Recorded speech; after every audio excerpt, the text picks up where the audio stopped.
لکھی کو سمجھتے ہیں وَإِذْ أَخَذْنَا مِيثَاقَ بَنِي إِسْرَائِيلَ. اب یاد کرو جب ہم نے بنی اسرائیل سے عہد لیا، مضبوط اور پکے وعدے کو میثاق کہتے ہیں، یعنی ہم نے بنی اسرائیل سے پکا وعدہ لیا کن باتوں کا؟ لا تعبدون الا اللہ وبالوالدین احسانا، اللہ کے سوا کسی کی عبادت نہ کرو اور ماں باپ کے ساتھ بھلائی کرو. یاد رہے کہ دو حکم ہیں، صرف اور صرف اللہ کی عبادت کرنی ہے، یعنی اس کی عبادت میں سستی بھی نہیں کرنی اور اس کے سوا کسی اور کی عبادت بھی نہیں کرنی. نمبر دو، والدین کے ساتھ نیک سلوک کرنا ہے. اللہ پاک ہمیں ان دونوں احکامات پر عمل کرنے کی توفیق عطا فرمائے. اب آتے ہیں اچھی بات لوگ سنتے ہیں. پہلا حکم، لا تعبدون الا اللہ، اللہ کے سوا کسی کی عبادت نہیں کرنی. ٹھیک ہے، تو اس سے عبادت صرف اللہ کی کرنی ہے، کسی کے آگے سجدہ نہیں کرنا، نہ کسی کی دستار کو، نہ کسی کے مزار کو. یاد رکھیے غیر خدا کو سجدہ اگر تعظیم کی نیت سے بھی کیا جائے تو یہ حرام اور جہنم میں لے جانے والا کام ہے، اور معاذ اللہ کو عبادت کی نیت سے کرے تب تو یہ شرک ہو جائے گا. اب یہاں یہ ایک اور بات سمجھ لیجیے، کچھ یقیناً جہالت کی وجہ سے، علم نہ ہونے کی وجہ سے لوگ مزارات پر ایسا کرتے نظر آتے ہیں. اب تو وہ سجدہ نہیں کرتے، وہ سر جھکاتے ہیں، چوکھٹ کو چومتے ہیں، لوگ اسے سجدہ کہتے ہیں اور کہتے ہیں دیکھو یہ شرک ہو رہا ہے. تو پہلے شرک کی تعریف سمجھ لیجیے. آپ ایک بھی کوئی بھی اولیاء اللہ سے محبت کرنے والا، کوئی بھی مزار اولیاء پر جانے والا کسی ایک بندے سے بھی پوچھ لیں کہ کیا صاحب مزار کو تم عبادت کے لائق سمجھتے ہو، آپ کو پوری دنیا میں کوئی ایک نہیں ملے گا. تو اب اس کا مطلب تو یہ ہوا کہ ان پر شرک کا فتویٰ لگانا سراسر غلط ہے. شرک تو جب ہوگا نا جب عبادت کے لائق سمجھتے ہوئے سجدہ کرے، ایسا آپ کو پوری دنیا میں کوئی نہیں ملے گا. اگر کوئی ہے تو یقیناً وہ مشرک ہو گیا. اب جو سجدہ تعظیمی بھی کرتا ہے وہ بھی غلط، جہنم میں لے جانے والا کام، مگر وہ شرک نہیں ہے، وہ حرام ہے. ان دونوں چیزوں میں فرق کرنا بہت ضروری ہے. اب یہاں ایک اور بات، الحمدللہ شرک سے تو ہم محفوظ ہیں، لیکن ایک بڑا خطرناک عمل ہے جس کو حدیثوں میں شرک اصغر کہا گیا ہے. اس سے بہت بڑی تعداد میں مسلمان مبتلا ہیں. شرک جو شرک اکبر کہہ لیں، جو جس کو پراپر شرک کہتے ہیں، وہ تو یہ ہے کہ کسی کو بھی اللہ کی طرح عبادت کے لائق سمجھنا یا اللہ کی صفات میں اس کو اسی طرح شریک سمجھنا، تو پھر تو وہ شرک ہو گیا. لیکن جو شرک اصغر ہے یہ اتنا خطرناک شیطان کا وار ہے جو آج مسلمانوں میں یوں کہوں کہ میجورٹی میں آ گیا ہے. اور اس میں نیک لوگ جو بظاہر نظر آنے والے علماء ہیں، نیک ہیں، ہم جس کیٹیگری میں لوگ بیٹھے ہم بھی اس میں مبتلا ہو سکتے ہیں. ہم سب کو ڈرنا ہے، اور وہ ہے ریاکاری. کیا ہے؟ اردو میں اس کو ریاکاری بھی کہتے ہیں، دکھلاوا، یعنی عبادت لوگوں کو دکھلانے کے لیے کرنا. اب حدیث پاک میں سنیں، ایک مرتبہ ایک شخص نبی پاک علیہ السلام کی بارگاہ میں حاضر ہوا، عرض کیا یا رسول اللہ میں اللہ پاک کی رضا کے لیے نیک اعمال کرتا ہوں، اس میں میری نیت صرف اللہ کی رضا ہوتی ہے، مگر جب میری نیکی ظاہر ہو جاتی ہے اور لوگوں کو میرے اعمال کا پتہ چل جاتا ہے تو میں خوش ہوتا ہوں. اچھا یہ یاد رکھیے کہ ہم نہیں بتائیں اور لوگوں کو پتہ چل جائے پھر کوئی حرج نہیں ہے. لیکن نبی پاک علیہ السلام جب یہ بات ہو رہی تھی تو ایک آیت کریمہ نازل ہوئی. ارشاد ہوتا ہے فمن کان یرجو لقاء ربہ فلیعمل عملا صالحا ولا یشرک بعبادۃ ربہ احدا.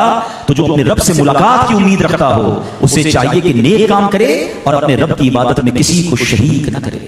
عبادت کرنی ہے اللہ کے لیے کرنی ہے، نماز پڑھنی ہے اللہ کے لیے پڑھنی ہے، صدقہ دینا ہے اللہ کے لیے کرنا ہے. لوگوں کو دکھانے کے لیے اگر کوئی نیکی کر رہا ہے تو وہ اپنے اعمال کو ضائع کر رہا ہے. اب شیطان مردود کا وار سمجھیے، پہلے پتہ وہ کیا چاہتا ہے کہ ہم سے بڑے بڑے گناہ کروا لیں. سب سے پہلے تو شیطان مردود کی آپ پلاننگ سمجھیے. آج دیکھیں پچھلے دنوں ہم نے کچھ جنگیں ایکسپیرینس کی ہیں، بہت ساری جنگیں ہم نے دیکھی، ہمارے ملک میں بھی ہوئی، برابر والی کنٹری میں بھی ہوئی. ہم نے بہت سارے، ایسا لگ رہا تھا ہر بندہ دفاعی تجزیہ نگار بنا ہوا ہے، سب باتیں کرتے تھے کس کے پاس کتنے میزائل ہیں، تو کون سے جہاز ہیں، کون سا سیکیورٹی سسٹم ہے. مگر ان دونوں جنگوں میں ہم نے بہت کلوزلی ایک چیز آبزرو کی کہ جس ملک کا ڈیفنس سسٹم مضبوط تھا وہ ملک سروائیو کر گیا، وہ بڑی تباہی سے بچ گیا.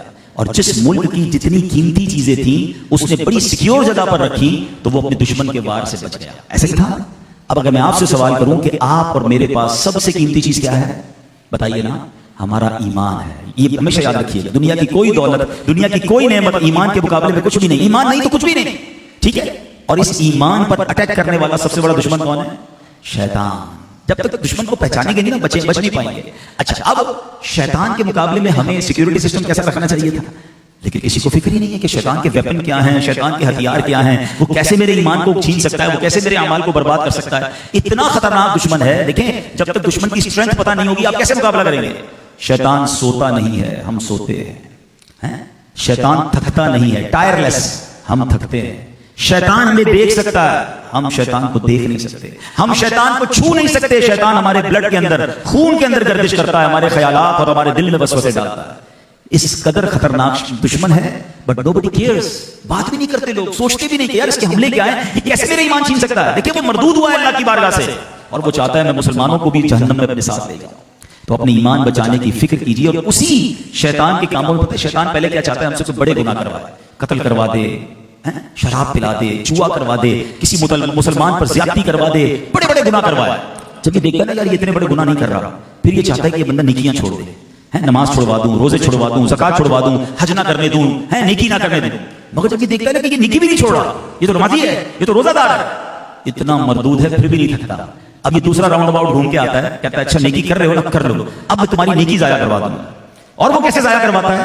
اب یہ غلطی ہم سے کرواتا ہے جس کو شرک اصغر کہا گیا, کہ وہ دکھلاوے کی بیماری میں مبتلا کر دیتا ہے. بندہ نمازیں پڑھ رہا ہے, لوگوں کو بتا رہا ہے, روزے رکھ رہا ہے, لوگوں کو بتا رہا ہے, حج کر رہا ہے, لوگوں کو اور اس لیے بتا رہا ہے کہ میری واہ ہو, اچھی نیت ہے تو الگ بات ہے. اب غور یہ کرنا ہے کہ میں اپنے اعمال کہیں اس بیماری کی وجہ سے, اس شیطان کے اٹیک کی وجہ سے برباد تو نہیں کر رہا. نبی پاک علیہ السلام کے چہرے پر حضرت ایک صحابی نے بڑی پریشانی کے آثار دیکھے, تو نبی پاک سے عرض کیا, میرے بابا آپ پر قربان, یا رسول اللہ یہ پریشانی کے آثار آپ کے چہرے پر کیوں ہیں؟ امت سے محبت فرمانے والے آقا, فکر امت میں غمگین رہنے والے آقا صلی اللہ علیہ وسلم نے فرمایا, ایک معاملہ ہے جس کا مجھے اپنی امت کے متعلق خوف ہے. 1450 سال پہلے وہ ہمارے بارے میں پریشان تھے. فرماتے ہیں, عرض کیا گیا یا رسول اللہ وہ کیا معاملہ ہے؟ فرمایا شرک اور خفیہ خواہش. میں نے عرض کیا یا رسول اللہ صلی اللہ علیہ وسلم کیا آپ کی امت شرک میں مبتلا ہو جائے گی؟ سنیے نبی پاک نے فرمایا, اے شداد, میری امت سورج, چاند اور پتھروں کی پوجا نہیں کرے گی, مگر میری امت اپنے اعمال میں دکھلاوا کرنے لگے گی. یہاں ایک پازیٹیو چیز بھی آ گئی کہ جب یہ پاک یہ فرماتے ہیں میری امت شرک میں مبتلا نہیں ہوگی, تو جو اس امت پر شرک کے فتوے لگاتے ہیں انہیں بھی جان لینا چاہیے کہ یہ امت وہ والے شرک میں مبتلا نہیں ہے کہ اللہ کے سوا کسی اور کی عبادت کرے. ہاں یہ والا جو پرابلم ہے یہ واقعی بڑا خطرناک ہے کہ وہ دکھلاوے میں مبتلا ہو جائیں گے, لوگوں کو ریاکاری کرنے لگ جائیں گے. اللہ اکبر. نبی پاک سے صحابی کہتے ہیں یا رسول اللہ کیا ریاکاری شرک ہے؟ فرمایا ہاں ریاکاری شرک ہے, یعنی شرک اصغر ہے. میں نے عرض کی یا رسول اللہ صلی اللہ علیہ وسلم خفیہ خواہش کیا ہے؟ فرمایا میرا کوئی امتی روزہ رکھے مگر کسی دنیاوی خواہش کی وجہ سے روزہ توڑ دے. اب یہاں میں نے اور آپ نے غور کرنا ہے, خدا نیکیاں ضرور کیجئے مگر ان نیکیوں کی حفاظت بھی کیجئے. آپ سمجھیے یہ میرا مال ہے, جس طرح اپنی کرنسی کی حفاظت کرتے ہیں نا.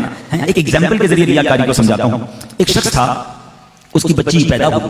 آج کل ماشاءاللہ لوگ پلاننگ کرتے ہیں بچی کے پیدا ہونے پر پریشان نہیں ہونا چاہیے, جس رب نے بیٹی دی ہے وہی انشاءاللہ انتظام کرے گا. مگر والد نے اچھی پلاننگ کی, بچی بڑی ہوگی تو ظاہر ہے اس کی شادی بھی کرنی ہے, اس کے اچھے مستقبل کے لیے اس نے اپنے گھر میں ایک لکڑی کا باکس بنوایا اور روزانہ اپنی کمائی میں سے انداز ایک مثال کے طور پہ کہہ رہا ہوں 500 روپے اس میں ڈال دیتا تھا روزانہ. 1 سال گزرا, 2 سال گزرے, 5 سال گزرے, 10 سال گزرے, بڑا سا باکس تھا. اور اب سوچنے لگا کہ بچی اب 17-18 سال کی ہو گئی ہے, اب اس باکس کو کھولوں گا تو انشاءاللہ لاکھوں روپے اس باکس میں ہوں گے, میری بچی کی شاندار طریقے سے شادی کروں گا. پورا 17-18 سال تک اپنی خواہش مارتا رہا, کبھی جی چاہا کہ اچھے کھانے کھاؤں, کبھی جی چاہا کہ اچھی خوشبو لوں. نہیں بیٹی کے لیے 500 روپے تو اس میں ڈالنے ہیں. 18 سال بعد جب اس نے اس باکس کو کھولا تو اس کا دل, اس کا کلیجہ منہ کو آ گیا کہ اس نے اس باکس کو درمیان میں کہیں نہیں کھولا تھا, تو اس میں ایک سوراخ ہو چکا تھا جس سے دیمک داخل ہوئی اور وہ تمام نوٹ اس کے کھا گئی تھی. اس کی 17-18 سال کی کمائی زیرو ہو گئی. اس والد کی جگہ اپنے آپ کو رکھ کر سوچئے ذرا کتنا دکھ ہوا ہوگا. مگر یہ میں نے ایک مثال دی ہے. ریاکاری پتہ ہے کیا ہے؟ وہ اس سے بڑا صدمہ ہے. کیوں؟ یہ والد اب بھی کسی سے قرض لے کر اپنی بچی کی شادی کر سکتا ہے, ابھی مرا نہیں ہے, اور پیسے کہیں نہ کہیں سے کما سکتا ہے, محنت کر سکتا ہے. مگر اب سوچے وہ بندہ جو ساری زندگی نمازیں پڑھے, سردی میں وضو بھی کر کے نمازیں پڑھے, گرمی کے روزے بھی رمضان کے رکھے, سارا ہر سال زکات بھی دے, حج بھی کرے, بڑی نیکیاں کرے اور بڑی مشکل سے کرے, اور اس میں ساتھ نیت اللہ کی رضا نہ ہو, دکھلاوا ہو. اور جب قیامت کے دن بارگاہ الہی میں پیش ہو, اس کو بڑی امید ہو کہ ساری زندگی کی نمازیں, روزے, حج اور جناب صدقے لے کر آیا ہوں, اور جب نامہ اعمال کھولا جائے تو اسے کہا جائے کہ تمہارا کوئی بھی عمل مقبول نہیں ہے, جاؤ اپنے عمل کی جزا اس سے لو جس کے لیے نیکیاں کی تھی. خدا کی قسم بتائیے اس دن کتنا پچھتاوا ہوگا اس شخص کو, کیونکہ ساری زندگی کی نیکیاں برباد ہو گئیں. اب کوئی طریقہ بھی نہیں ہے نیکی کرنے کا, اب کوئی آسرا بھی نہیں ہے کہ وہ نیکیاں ریگین کی جا سکیں, وہ سب کچھ نل اینڈ وائڈ اور ڈیلیٹ ہو چکا ہوگا. یہ ہے ریاکاری. Try to understand. علماء کہتے ہیں اخلاص, ریاکاری کے اگینسٹ میں کیا اپنانا ہے؟ اخلاص اپنانا ہے. اخلاص کی تعریف یہ ہے کہ جس طرح بندہ اپنے گناہوں کو چھپاتا ہے نا, اس طرح اپنی نیکیوں کو چھپائے. اب بتائیے ہم میں سے کون ہے جو چاہتے ہیں میرے گناہ لوگوں کو پتہ چلے؟ کوئی بھی نہیں چاہتا, بالکل چاہنا بھی نہیں چاہیے, بتانا بھی نہیں چاہیے. اگر ہو بھی گئے تو اللہ سے معافی مانگنی ہے. لیکن جس طرح گناہ چاہتے ہیں نا کسی کو پتہ نہ چلے, ایسے نیکیاں بھی تو کمائیے نا. ہمارے اسلاف میں کئی ایسے بزرگان دین گزرے جو ہر مہینے غریبوں کی مدد کرتے تھے. ان غریبوں کو پتہ نہیں ہوتا تھا کہ مدد کون کر رہا ہے. ان بزرگ کے انتقال کے بعد ان غریبوں نے کہا ہمارے پیسے کیوں نہیں آ رہے, ہمارا راشن کیوں نہیں آ رہا؟ تو پتہ چلا فلاں بزرگ تھے جو سالوں سے تمہاری مدد کر رہے تھے, اب ان کا انتقال ہو گیا اس لیے مدد بند ہو گئی ہے. یعنی ان کو برسوں تک یہ پتا نہیں چلنے دیا انہوں نے کہ مدد کرنے والا کون ہے. ہم کبھی ایسی مدد کرتے ہیں؟ ہم تو مدد کریں تو کہتے ہیں بھائی دعا میں مت بھولنا، بلکہ مدد کرنے کے بعد کتنی بار تو اسے یاد دلاتے ہیں. ہاں بھائی یاد ہے نا نوکری چپل پہن کے آیا تھا میرے پاس، میں نے نوکری دلائی تھی، بھول تو نہیں گیا قرضہ میں نے دیا تھا، تیری بات تیری بہن کی جب شادی تھی تو جہیز میں نے دلایا تھا، احسان یاد ہے کہ نہیں؟ اللہ اکبر، یہ تو صدقہ دے کے ضائع بھی کر دیا اور اس غریب کا دل بھی توڑ دیا، اور نہ جانے کتنی بار دل توڑ کر الٹا گناہگار ہو گئے. ارے یار اللہ کے لیے صدقہ کریں، اللہ کے لیے مدد کریں، اللہ کے لیے نیکی کریں. یہ ٹاپک بہت بڑا ہے، اس پر تو گھنٹوں گفتگو ہو سکتی ہے. بس ایک سوال کر کے میں سیکنڈ ٹاپک کی طرف آ جاتا ہوں جو قرآن کی آیت ہے. دوسرا بھی وعدہ تھا، ایک سوال بھی میں اپنے آپ سے بھی کر رہا ہوں اور آپ سے بھی کر رہا ہوں. مجھے اگر مجھے سوشل میڈیا پہ لائیو سن رہے ہیں ان سے بھی سوال کر رہا ہوں. میرے اور آپ کے پاس ایسی کتنی نیکیاں ہیں جو صرف میں جانوں اور میرا رب جانے. یہ سوال ضرور کیجیے گا اپنے آپ سے. شاید آپ غور کریں گے نا تو ہم نے اکیلے میں جو اعمال کیے ہوں گے نا، تہجد تو اکیلے میں بندہ پڑتا ہے نا، نفلی روزے تو جب دیکھیں روزے کو باطنی عبادت کیوں کہتے ہیں کہ میں جب تک نہیں بتاؤں گا آپ کو نہیں پتا چلے گا کہ میں روزے سے ہوں. نماز تو سب کے سامنے پڑھنی ہے، روزہ تو آپ کی باطنی عبادت ہے نا. مگر ہمارا پرابلم یہ ہے کہ ہم کچھ بھی کر لیں، ہمارا جی چاہتا ہے کہ کسی طرح سامنے والے کو بتا. تہجد پڑھ لی ہے، اب دن میں پیٹ میں درد ہو رہا ہے، تہجد پڑھی ہے، بتاؤں تو صحیح کسی سے یار بہت تھکا ہوا ہوں بھائی.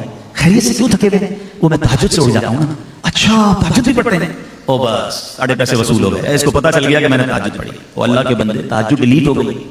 کیوں آپ نے تہجد اگر اس نیت سے بتائی ہے کہ اس میری واہ واہ ہو جائے، بس آج یار بہت تھکاوٹ ہے، کیوں وہ روزہ رکھا ہے؟ اچھا گرمی میں آپ روزہ بھی رکھ رہے ہیں؟ ہاں بس ہر پیر کو روزہ رکھتا ہوں. چلو بھائی ہر پیر کی بیلنس شیٹ پکڑا دی اس کو. کیوں؟ اپنے آپ سے پوچھے نا نیت کیا ہے. اچھا اشفاق بھائی بیٹھے ہیں، علامہ صاحب بیٹھے ہیں، زویب بھائی بیٹھے ہیں، ہمارا مختلف لوگوں سے ملاقات کا سلسلہ سارا سال ہی رہتا ہے. اچھا ایسی عادت بن گئی ہے لوگوں کی، کسی کے گھر جائیں نا طبیعت پوچھیں خیریت سے آپ ٹھیک ہیں؟ بس اللہ پاک کا بڑا کرم ہے 2010 میں حج کیا تھا، 2015 سے مسلسل رمضان میں عمرہ نصیب ہوتا ہے، اللہ نے بڑا کرم کیا ہے، رجب شعبان رمضان کے روزے بھی رکھتا ہوں. اور وہ ہمارے علاقے میں جو ایک مسجد ہے نا اس کی 2015 میں چھت بھی ہم نے ڈلوائی تھی. میں نے تو طبیعت پوچھی تھی آپ سے، آپ نے 15 سال کی بیلنس شیٹ پکڑا دی ہے، لیجیے میری ساری نیکیاں. خود سوچیے. اچھا ہمت نہیں ہوتی ہے، لیکن چلے میں آج آپ کے سامنے سوال کر لیتا ہوں. اس کے سامنے تو سوال کرنے کی نیت نہیں ہوتی کہ حضرت آپ کو 15 سال پرانا حج یاد ہے؟ کل جھوٹ بولا تھا وہ یاد ہے؟ آج صبح موبائل فون جب کھولا تھا کچھ نظر ایسی پڑی تھی جو نہیں دیکھنا چاہیے تھا، وہ یاد ہے؟ یعنی آج کے دن کے گناہ یاد نہیں ہیں، 15 سال پرانی نیکی یاد ہے اور 15,000 لوگوں کو بتا چکے ہیں. وائے؟ پھر اگین وہی سوال کہ ایسی کتنی نیکیاں ہیں میرے اور آپ کے پاس جو صرف میں جانوں اور میرا رب جانے. قیامت کے دن اللہ کے عرش کا سایہ جن خوش نصیبوں کو ملے گا نا، ان میں سے ایک شخص وہ ہوگا، نبی پاک علیہ السلام فرماتے ہیں جو دائیں ہاتھ سے صدقہ کرے اس کے بائیں ہاتھ کو پتہ نہ ہو. ہم دائیں ہاتھ سے صدقہ کرتے ہیں، پورے دراجی کالونی کو پتہ ہوتا ہے، اور اس کے بعد پورے شہر کراچی کو، پوری دنیا کو. سوشل میڈیا پہلے کہتے ہیں نیکی کر دریا میں ڈال، اب تو نیکی کر سوشل میڈیا پہ. سوچیے ضرور. اور یہی نبی پاک نے فرمایا کہ میری امت پر مجھے خوف اس چیز کا ہے، اور آج اتنا ابتلا ہے، اتنا ہم سارے اس میں پڑ گئے. اللہ کرے اللہ اخلاص نصیب کر دے. آخری بات کر لوں اس موضوع پر کہ اس کا کیونکہ مردود ہے نا، یہ اس کا بہار ہے. اب اس کو کتنی تکلیف ہوتی ہے کہ یار یہ تو میرا بار بتا دیا ان کو، یہ بچ جائیں گے، تو اب یہ ایک اور اٹیک کرے گا آپ کے اوپر. اب وہ اٹیک کیا کر بھی چکا ہوگا ہو سکتا ہے کہ یار یہ مولانا صاحب بالکل ٹھیک کہہ رہے ہیں، وہ فلاں بندہ ہے نا بہت دکھلاوا کرتا ہے، وہ فلاں آدمی ہے نا ہر چیز سوشل میڈیا پہ ڈالتا ہے، وہ اپنے آپ کو حاجی بھی کہتا ہے اور ہر کسی کو حج بتاتا ہے. آپ دیکھیں کہ میں آپ سے اور مجھ سے بات کر رہا ہوں اور ہمیں شیطان کسی اور کو یاد دلوا رہا ہے. ایک فارمولا یاد رکھیں، وی ہیو نو پیرامیٹر. میرے اور آپ کے پاس کوئی پیمانہ نہیں کہ میں کسی کے دل کی نیت کو چیک کروں کہ دکھلاوا کر رہا ہے یا اللہ کی رضا کے لیے بتا رہا ہے. مجھے اور آپ کو اپنے آپ کو چیک کرنا ہے، کسی اور کو نہیں، کہ مجھے کیوں دل میں چاہتا ہے کہ میری نیکیاں پتہ چلے، میری واہ واہ ہو. یہ شرک اصغر